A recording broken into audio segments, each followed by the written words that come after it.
High, what I eaten a day at 6। তো চলো সারাদিন কী কী খেয়েছি তোমাদের সাথে একটু শেয়ার করি। তো সকালবেলা ঘুম থেকে উঠে ফ্রেশ হয়ে খেয়েছি একটু গ্রিন টি। দেন আজকে ব্রেকফাস্টে কিচ্ছু খাইনি। আর লাঞ্চে ছিল ইলিশ মাছ, ডাল আর তার সাথে পটল ভাজা আর ভাত। পরে বিকেলবেলার দিকে একটুখানি শসা, পেঁয়াজ, টমেটো, লেবুর রস, লবণ দিয়ে একটু চানা মাখা খেয়েছিলাম। আর তারপরে করেছিলাম ওই কফি। তো কফি ওখান থেকে একটু খেয়েছি আর খেয়েছিলাম দুটো বিস্কিট।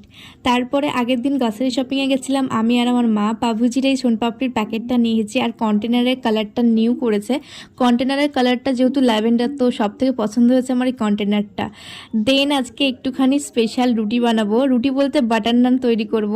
তো কেমন করে করেছি, প্রথমে ইস্ট দিয়ে ওই ময়দাটা মেখে রেখেছি, তারপরে এমন পাকিয়ে তার উপরে ধনেপাতা আর কালো জিরে দিয়ে উল্টো পিঠটাতে, মানে রুটিটার উল্টো পিঠে একটুখানি তেল না জল মাখিয়ে নিয়েছিলাম। তারপরে একটা তাওয়াতে দিয়েছিলাম, বেশ খানিকক্ষণ রান্না করার পরে তৈরি হয়ে গেছিলো।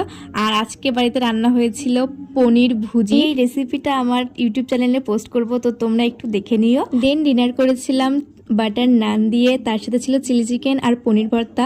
তো ভিডিও শেষে বলবো সাবস্ক্রাইব করতে ভুলো না। বাই।